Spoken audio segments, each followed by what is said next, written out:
Today, I am going to introduce a module on communication. The main objectives of this module are to understand definition of communication, nature of communication, and types of communication. The word communication is derived from the Latin communis, which means common. It refers to a natural activity of all humans, which is to convey opinions, feelings, information, and ideas to others through words, written or spoken, body language, or signs. We communicate through words, facial expressions, signs, bodily gestures, and touch.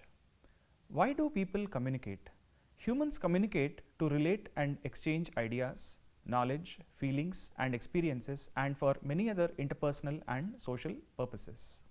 Now, let us look at one of the popular definitions of communication. Keith Davis defines communication as the transfer of information and understanding from one person to another person. It is a way of reaching others with facts, ideas, thoughts, and values. It is a bridge of meaning among people so that they can share what they feel and know. By using this bridge, a person can cross safely the river of misunderstanding that sometimes separates people. Now, let us try to understand the process of communication. The process of communication refers to the transmission or passage of information or message from the sender through a selected channel to the receiver. The process of communication is a cyclic one, as it begins with the sender and ends with the sender in the form of feedback. The different elements in the process of communication are sender. Sender is the person who transmits or sends the message, which may be a thought, an idea, a picture, a symbol, a report, or an order, and postures and gestures, even a momentary smile. Message, referred to as the information conveyed by words as in speech and write-ups, signs, pictures, or symbols, depending upon the situation and the nature and importance of information desired to be sent. Message is the heart of communication. It is the content the sender wants to convey to the receiver. It can be verbal, both written and spoken, or non-verbal, that is pictorial or symbolic. Encoding. Encoding is putting the targeted message into appropriate medium, which may be verbal or non-verbal depending upon the situation, time, space, and nature of the message to be sent. The sender puts the message into a series of symbols, pictures, or words which will be communicated to the intended receiver. Channel. Channel refers to the way or mode the message flows or is transmitted through.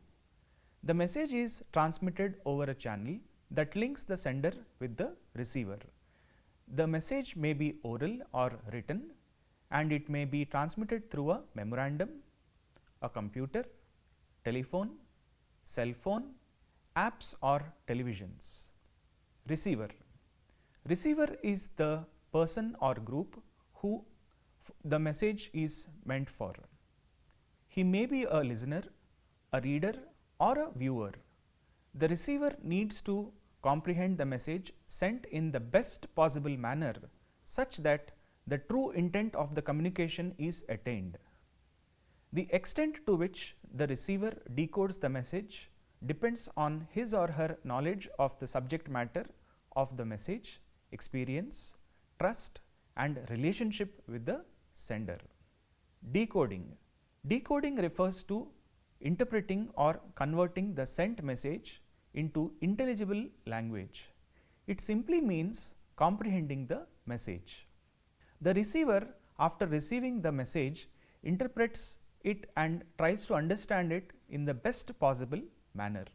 Feedback refers to the response of the receiver as to the message sent to him or her by the sender. Feedback is necessary to ensure that the message has been effectively encoded, sent, decoded, and comprehended. It is the final step of the communication process and establishes that the receiver has received the message in its letter and spirit. Now, let us move to the next section, which is types of communication. There are different forms of communication which fulfill different purposes. Let us discuss about the various ways in which we communicate with each other. Communication can be classified in various ways. Based on the medium employed, it can be classified into verbal communication. Verbal communication can be further classified into face-to-face communication and oral communication, and 2. non-verbal communication. Based on the number of persons who receive the message, communication can be classified into 1. intrapersonal communication, 2. interpersonal communication, 3. group communication, 4. mass communication. Based on the parties involved, communication can be classified into internal communication, which is again further classified into vertical communication. Vertical communication has upward communication and downward communication. Then B. horizontal or lateral communication, and C. diagonal or cross communication, and 2. external communication. Based on formality, communication can be classified into formal communication and informal communication.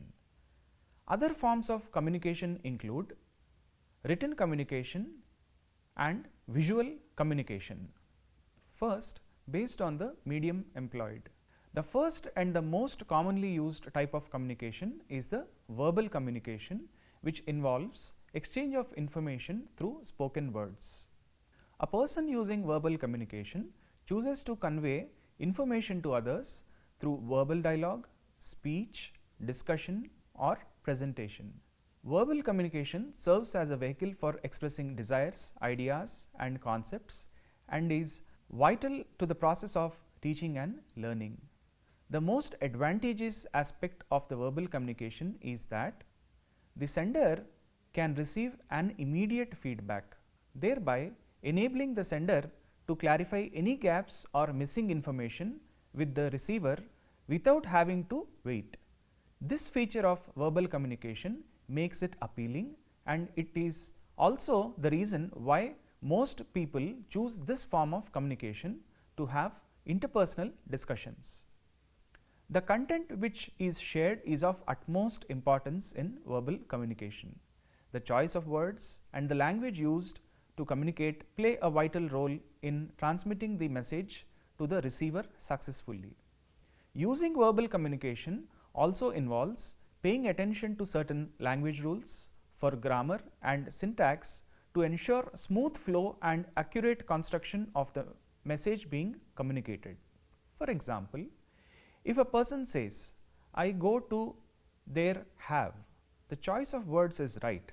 However, grammatically it will not make sense. The right sequence is, "I have to go there," will enable the message to be clear. Then there are contextual rules also which become important in verbal communication. Words can be perceived using denotative meanings or connotative meanings.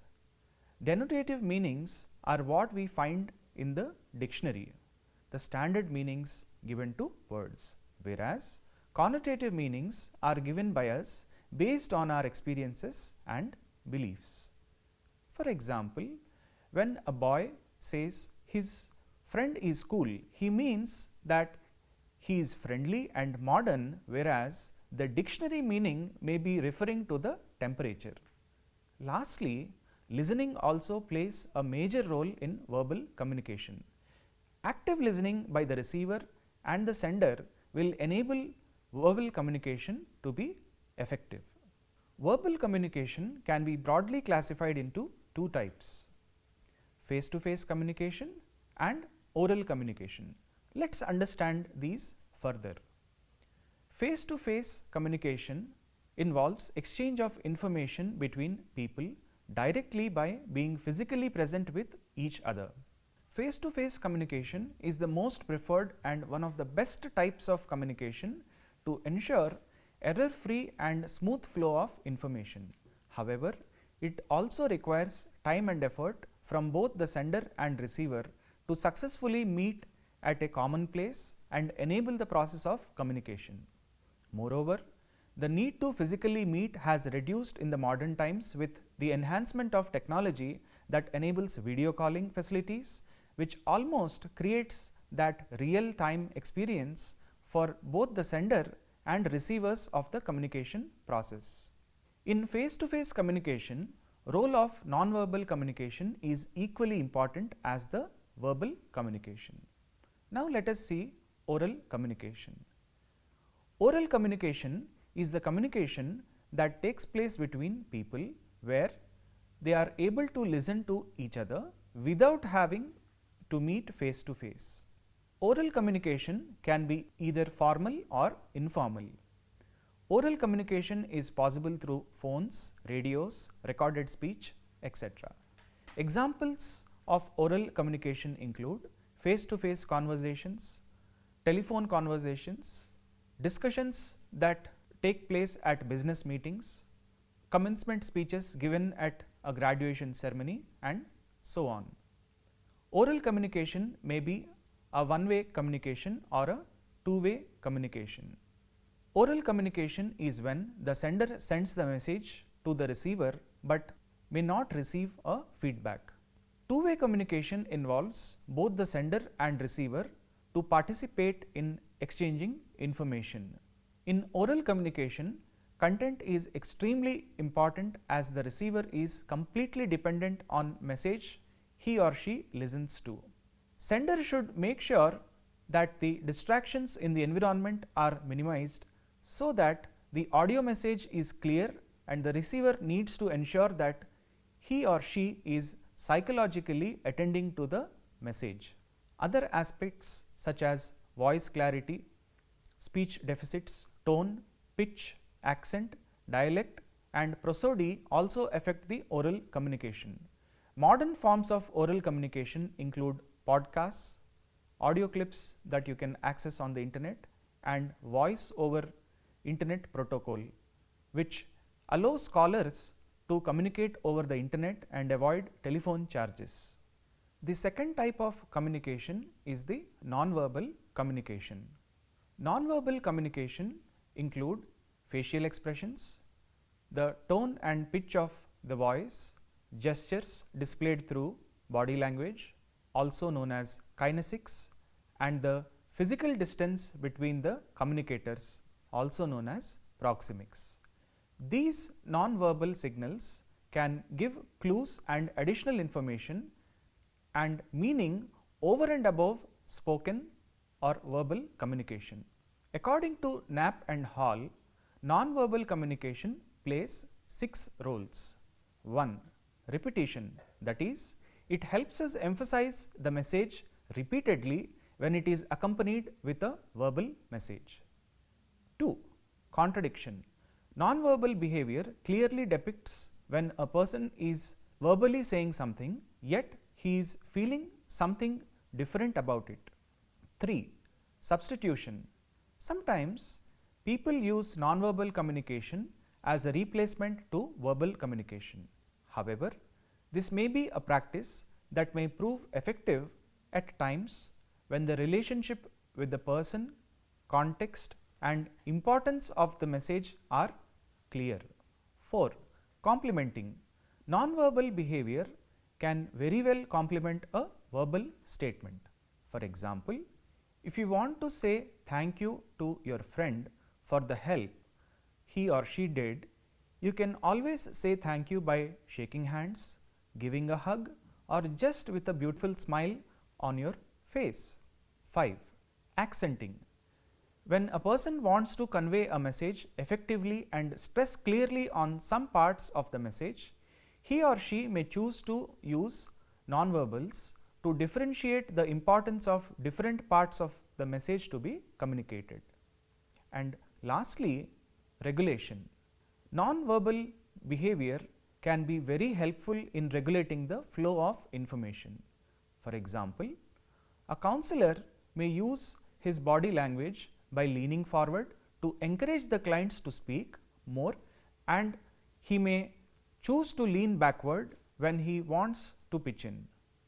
Then, According to Judy Burgo, there are 7 types of nonverbal communication. 1. Kinesics. Kinesics include all the body movements of the person. It involves hand movements, leg movements, facial expressions, gestures, eye movements, and all the other body movements. The next category of nonverbals in kinesics are head movements and posture. We use head nods to communicate yes or no to the receiver and whether we have been following what was being communicated. According to Hargi, there are 4 general human postures: standing, sitting, squatting, and lying down. And the variations in each convey different information. For example, a person standing with the hands on his hip may come across like a person with confidence and power.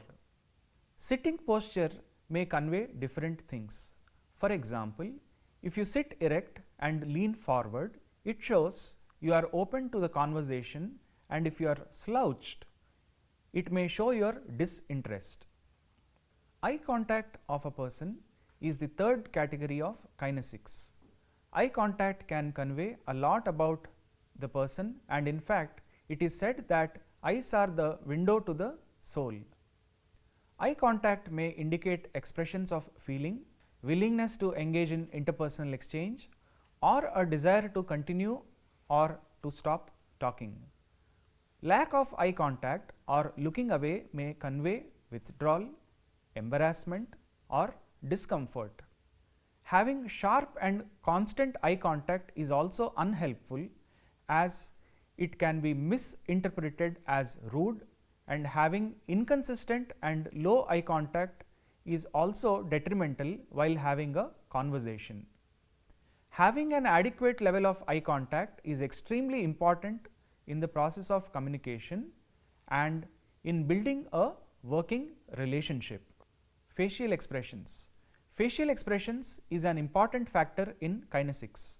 Some of the examples of facial expressions include rolling eyes, raising brows, tightening lips, rolling tongue inside the mouth, biting lips, smacking lips, nose movements, etc. All of these expressions convey different meanings about the person's internal states. Facial expressions help us understand the emotion that is expressed by another person. Paralinguistics or vocalics. Paralinguistics include the voice cues such as tone of voice, pitch, volume, voice, quality, rate of speech, and fluency of speech. This also includes the pauses and silences in the communication. Pitch can be used to regulate the flow of communication, increase the intensity of the message, or reduce the intensity. Different situations call for different variations in paralinguistics, which makes the whole process complex and diverse. Sarcasm is usually used to convey using a different tone of voice, and somebody having poor social skills or deficit in the brain areas responsible to interpret paralinguistics will not be able to understand the underlying meaning of what is being conveyed, and they will only perceive the verbal message for its face value. Speech rate, fluency can also tell us about the state of mind the person is having at the current moment. For example, when people are anxious, they tend to speak very fast. Haptics or touch. Haptics refer to understanding the role of touch in communication. According to Heslin and Appler, there are several types of touch, including functional professional, social polite, friendship warmth, love intimacy, and sexual arousal touch. For example, a handshake can convey many things, whether the handshake is firm, loose, comfortable, uncomfortable, and so on. Cultural norms also affect use and interpretation of touch behaviors. Lack of knowledge about haptics can cause serious interpersonal consequences. Now, Based on parties involved, communication is of two types, internal and external. Let us discuss about each of these in detail. Internal communication. Internal communication involves communication between members within the organization. Internal communication involves sharing information pertaining to the company norms, policies, procedures, decisions and practices with an aim to keep the members of the organization updated. Internal communication is extremely important in building cohesion among members in achieving organizational goals. Members at several levels of the hierarchy have their own unique role to make this transmission successful.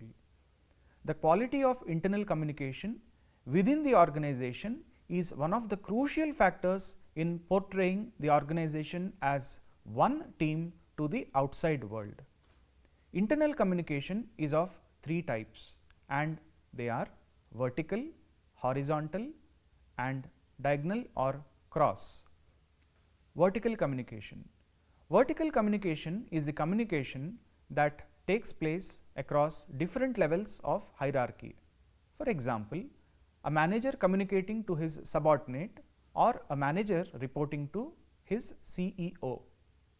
Vertical communication can be of two types, upward and downward communication.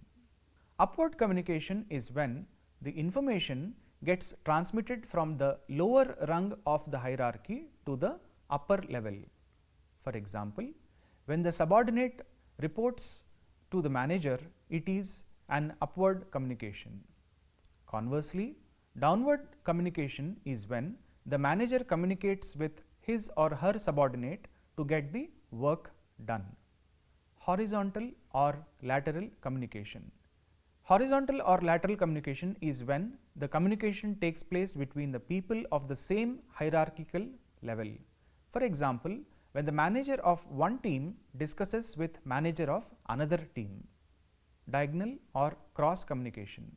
Diagonal or cross communication is the communication which takes place between people across teams and levels in the organization. For example, manager of product team discusses ideas with employees in design team. External communication. External communication is the communication that takes place between members of the organization and members of external agencies, business clients, other organizations or any outsiders.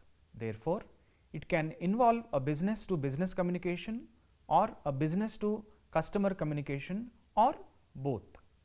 Usually, external communication helps in strengthening the ties or network with others in the society.